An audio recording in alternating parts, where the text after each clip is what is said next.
Wala nang mahihiling pa si Evelyn kung hindi ang malaman kung ano ang kanyang nakaraan. Lumaki siya sa bahay ampunan at wala siyang ideya kung sino ba ang kanyang mga magulang. Ayon sa kwento ng mga taga-ampunan ay napulot lamang si Evelyn sa istasyon ng tren noong 3 taong gulang pa lamang siya. Walang anumang ID o pagkakakilanlan na pwedeng makapagturo kung sino ang kanyang mga magulang o kung saan man siya nanggaling. Ang tanging lead ng mga pulis ay ang suot niyang silver na kwintas. Dahil kakaiba ang pendant na suot ng bata, kaya ipinagtanong ng mga pulis sa jewelry stores sa Chicago kung may ganoon ba silang klase ng pendant sa pag-asang malaman nila kung sino ang mga magulang ni Evelyn. Subalit wala ni isa man sa mga ito ang nakakaalam. Wala ring makapagsabi kung papaanong napunta sa dulong bahagi ng istasyon ng tren ang bata. Ayon sa espekulasyon ng mga tao, marahil ang mga magulang ni Evelyn ay may bisyo at lango sa alak, kaya napabayaan na ang anak. O kaya naman, sinadyang iwanan doon ang bata dahil hindi na ito kaya pang buhayin. Ang espekulasyon na ito ay mukha namang makatotohanan, kaya habang nagkakaisip si Evelyn ay unti-unti niyang natatanggap na marahil nga ay inabandon na siya ng kanyang mga magulang. Sinikap niyang pagbutihin ang pag-aaral sa ampunan sa pag-asang isang araw ay mababago rin ang kanyang kapalaran. Naniniwala si Evelyn na isang araw ay siya naman ang papabura ng tadhana.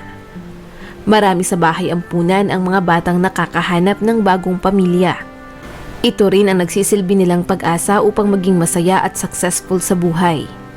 Isa si Evelyn sa mga batang umaasa. Subalit, wala ni isa man ang nagkaka-interes na umampun sa kanya. Siguro, wala talagang pamilya ang gustong umampun sa akin. Naiiyak niyang bulong sa sarili. Iyon na ang huling araw niya sa bahay ampunan. Matapos silang sanayin sa nakalipas na taon ay kinakailangan na nilang lisanin ang lugar na iyon upang tumayo na sa sarili nilang mga paa at gamitin anuman ang kanilang natutunan. Mabilis namang nakahanap ng trabaho si Evelyn bilang janitress sa isang trading company. Sa mga unang linggo ay nai-enjoy niya ang mga bagong trabaho kahit pa medyo mahirap ito at talagang nakakapagod. Halos maghapon niyang hawak ang map at basahan para linisin ang bawat sulok ng kumpanya. Hindi na bago kay Evelyn ang trabahong ito dahil ito naman ang madalas na ipinapagawa sa kanila sa bahay ampunan. Si Mr. Alfred Morrison ang nagmamay-ari ng kumpanya, isang experienced at magaling na businessman. Na-appreciate niya ang bawat empleyado. Mabait rin siya sa lahat kaya talagang hinahangaan at nire-respeto siya ng marami. Mula nang makilala ni Evelyn ang CEO ay talagang nakaramdam siya ng respeto at paghanga dito dahil mababakas kay Mr. Morrison ang pagiging matalino at mabait na tao. Bibihira lamang makita o makasalubong ni Evelyn ang CEO ng kumpanya dahil palagi itong abala sa mga business trip at mga meeting sa labas ng opisina. Palagi siyang mayroong kliyente sa abroad. Tuwing wala si Mr. Morrison, ang kanyang kanang kamay muna ang papalit sa kanya para patakbuhin ang kumpanya. Kung anong bait ni Mr. Morrison ay siya namang kabaliktaran ni George dahil napakasungit nito. Palaging mainit ang ulo, nagagalit sa mga empleyado ng walang dahilan, o kaya naman madalas namamahiya sa kaunting pagkakamali. Dahil alam ni Evelyn kung anong klaseng tao si George kaya sinikap niyang iwasan ito sa abot ng kanyang makakaya. Natatakot siyang mapagalitan o ipahiya ng taong feeling nagmamay-ari ng kumpanya. Ngunit sa buhay natin, kung sino pa yung taong iniiwasan mo ay siya pa itong makakasalubong mo. At iyon nga ang nangyari kay Evelyn isang umaga. Dahil sa lakas ng ulan sa labas, ang sahig ng lobby ay basang-basa kaya kinakailangan niya itong punasan ng paulit-ulit. Noong mapuno na ang timba ay binuhat ito ni Evelyn upang itapon ang tubig. Noong mga sandaling iyon naman ay saktong dumating si George. Kitang-kita sa mukha nito ang pagkainis matapos mabasa ang kanyang sapatos. Anong tinitingin-tingin mo dyan? Ito ang labi ng kumpanya tapos hinahayaan mong madumi? Ano pang hinihintay mo? Punasan mo na itong sahig gamit yung basahan. Malakas na wika ni George na siya namang nagpanginig sa buong katawan ng dalaga. Pasensya na po sir, lilinisin ko na po agad. Nakatungong sabi ni Evelyn para hindi na humaba pa ang usapang iyon. Ngunit sadyang bad mood lamang si George noong umagang iyon kaya siya ang napagbalingan nito. Walang pakialam si George sa kanyang mga sinasabi. Ang mahalaga ay mailabas niya ang pagkainis. Marahil ay napasobra na rin siya kaya ilang sandali pa ay napaiyak na lamang si Evelyn. Muli niyang sinubukang magpaliwanag para tumigil na si George. Pero noong mga sandaling iyon ay narinig nilang isang pamilyar na boses mula sa pintuan. "George, anong nangyayari dito? Bakit hinahayaan mo ang sarili mo na tratuhin ng ganyan ang mga empleyado sa halip na maging mabuting halimbawa?" Nang mapalingon si George ay kitang-kita niya ang mukha ni Mr. Morrison. Napaaga ito ng balik mula sa business trip. "Pasensya na kayo, sir. Sinisigurado ko lang na nasa maayos ang lahat habang wala kayo. Kaya lang, itong janitress na ito." Naputol sa pagpapaliwanag si George dahil muling nagsalita si Mr. Morrison. "Hindi tayo dapat nagsasalita ng hindi maganda kahit na kaninong empleyado dahil nasa loob tayo ng kumpanya kaya marapat na maging professional anuman ang estado mo rito. Tulad ng janitress na ito ay isa ka ring empleyado, George." Kalmadong wika ni Mr. Morrison bago naglakad patungo sa kanyang opisina. Bago pa man makaalis si Mr. Morrison ay kaagad nagpasalamat si Evelyn dahil sa kabutihan nito. "Maraming salamat po, sir. Mas pagbubutihin ko pang aking trabaho." Ngumiti lamang si Mr. Morrison pero napatigil ito nang mapansin ang pendant sa kwintas na suot ni Evelyn. Hindi napigilan ni Mr. Morrison ang kanyang sarili. Nilapitan niya ang dalaga upang tingnan ng mabuti ang kwintas na suot nito. Namuon na rin ang luha sa kanyang mga mata. Ang pendant na hugis ng isang balerina na sumasayaw. Pinakatitigan ito ni Mr. Morrison. "Sir, may problema po ba?" Naguguluhang tanong ni Evelyn. Namutla si Mr. Morrison bago pautal-utal na nagsalita. "Pwede ko bang malaman kung saan mo nakuha ang kwintas na suot mo?" Napabuntong hininga na lamang si Evelyn bago sumagot.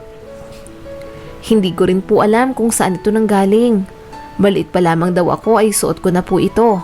Mula pa noong natagpuan nila ako sa istasyon ng tren sa Chicago," sabi ng caretaker sa ampunan. Lalo pang namutla si Mr. Morrison sa kanyang narinig. Napaatras din siya bago napabulong. Hindi ito maaari. Imposible. Muling bumalik kay Mr. Morrison ang mga alaala ng nakaraan. Nag-aaral si Mr. Morrison sa kolehiyo nang makilala niya si Gina. Mabilis silang nagkapalagay ng loob. Naging maayos at masaya ang kanilang relasyon kaya hindi nagtagal ay napagpasya nilang magpakasal. Kinailangan na rin nila iyong madaliin dahil noong mga panahong iyon ay nagdadalang tao na pala si Gina. Lalo pang naging masaya at challenging ang buhay nila bilang mag-asawa. Dahil mayroong economic degree kaya walang naging problema si Mr. Morris sa paghahanap ng trabaho. Ang naging alalahanin niya lamang ay ang madalas na morning sickness at pagkahilo ni Gina. Halos buong panahon ng kanyang pagbubuntis ay naging maselan, lalo na ang kanyang panganganak. Pero naging worth it naman ito dahil isinilang niya ang napakaganda at malusog na sanggol na babae. Mayroon siyang maliit na nunal sa itaas ng labi at ayon sa mga nurse, magandang senyales daw iyon na magiging masaya ang buhay ng bata sa hinaharap. Pinangalanan nilang Evelyn ang bata, alinsunod sa pangalan ng lola ni Gina. Mabait at hindi iyakin si Evelyn. Hindi siya naging pasaway o naging problema ng kanyang mga magulang. Hindi tulad ng ibang mga sanggol, si Evelyn ay mahimbing ang tulog sa gabi. Noong sumapit ang unang taon na kaarawan ni Evelyn, niregaluhan siya ng kanyang ama ng kwintas. May pendant itong babae na sumasayaw. Noong mga sandaling iyon, naniniwala ang mag-asawa na magiging masaya ang kanilang pamilya at walang sino man ang makakasira noon. Subalit nagbago ang lahat. Isang araw, napagpasyahan ni Mr. Morris na isama ang kanyang anak sa Chicago para mamasyal. Sa buong biyahe sakay ng tren ay nakatanaw lamang sa bintana ang batang babae na noon ay 3 taong gulang pa lamang. Noong araw na iyon ay kasama sana nila si Gina, kaya lamang ay sumama ang pakiramdam nito kaya napagpasyahan niya na huwag na lamang sumama. At ang desisyong ito pala ang bagay na lubhan niyang pagsisisihan sa buong buhay niya. Pero kahit magsisi pa sila ay hindi na maibabalik pa ang lahat. Noong tumigil ang tren sa isa sa mga istasyon ay mayroong sumakay na 3 lalaki. Hindi sila naroon upang bumiyahe kung hindi para humanap ng mabibiktima. Dahil maayos at formal manamit si Mr. Morris kaya inakala ng tatlong kalalakihan na mayroon siyang pera. Dahil pera at mga mamahaling gamit lamang naman ang kanilang pakay kaya wala silang pakialam kung may kasama ba itong bata. Nang tumigil sa sumunod na istasyon ng tren ay nakasunod na ang tatlong lalaki kay Mr. Morrison. Tinutukan siya nito ng patalim sa tagiliran bago hinila papalayo. Pinagtulong-tulungan nila si Mr. Morrison. Kahit anong palag niya ay wala siyang kalaban-laban sa tatlong lalaki. Matapos kunin ang mga gamit at cellphone ay itinulak nila si Mr. Morrison papalabas ng istasyon ng tren. Matapos noon ay dinala nila ito sa isang lugar na walang tao saka pinagtulong-tulungang bugbugin hanggang sa mawala ng malay. Naiwan si Evelyn sa loob ng tren, natakot na takot hanggang napansin siya ng empleyado ng train station. Dinala ang bata sa mga pulis upang maimbestigahan at hanapin kung sino ang kanyang mga magulang. Pero wala silang natanggap na report na may naghahanap sa batang babae o anumang match sa kanyang description. Noong mga panahong iyon ay nasa ospital naman si Mr. Morris dahil sa tinamong mga bugbog at injury. Hindi alam ni Gina kung ano ang nangyari sa mag-ama dahil hindi niya makontak si Mr. Morrison kaya napilitan siyang hanapin ito. Halos 3 araw bago niya ito nakita sa ospital. Ngunit sa kasamaang palad ay hindi niya alam kung saan magsisimulang hanapin si Evelyn. Sinubukan nilang gawin ang lahat sa abot ng kanilang makakaya pero bigo silang makita ito. Sa kabilang banda, wala ring mahanap na leads ang mga pulis kung sino ang magulang ng batang babae. Kaya sa huli, dinala na lamang nila ito sa bahay ampunan. Dahil napakabata pa lamang ni Evelyn noon kaya ang tanging alam niya lamang ay ang kanyang pangalan. Ito na rin ang naging tawag sa kanya ng mga nasa bahay ampunan.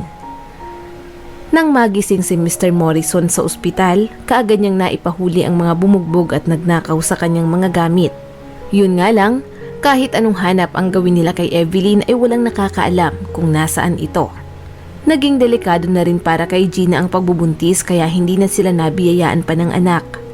Sa huli ay nawalan na rin sila ng pag-asa na muling makikita pa si Evelyn, kaya itinuon na lamang nila ang pansin sa negosyo. Sa edad na 45 ay nakapagpatayo na sila ng kumpanya.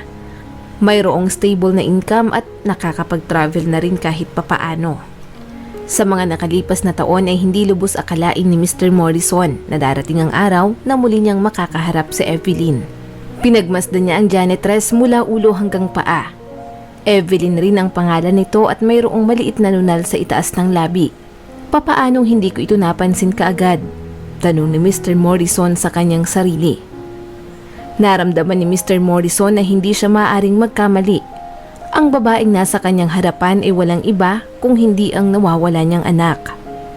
Hinawakan niya ng mahigpit ang kamay ni Evelyn bago ito isinama sa kanyang opisina. Doon ay ikinuwento niya ang lahat ng kanyang natatandaan. Imposibleng coincidence lamang ang lahat ng iyon. Pero para makasiguro sila ay mas makabubuting magsagawa ng DNA test. Nang lumabas na ang resulta ay walang duda. Si Evelyn nga ang kanyang anak. Ibinalita niya ito kaagad kay Gina at tulad ng inaasahan ay wala itong mapagsidla ng tuwa.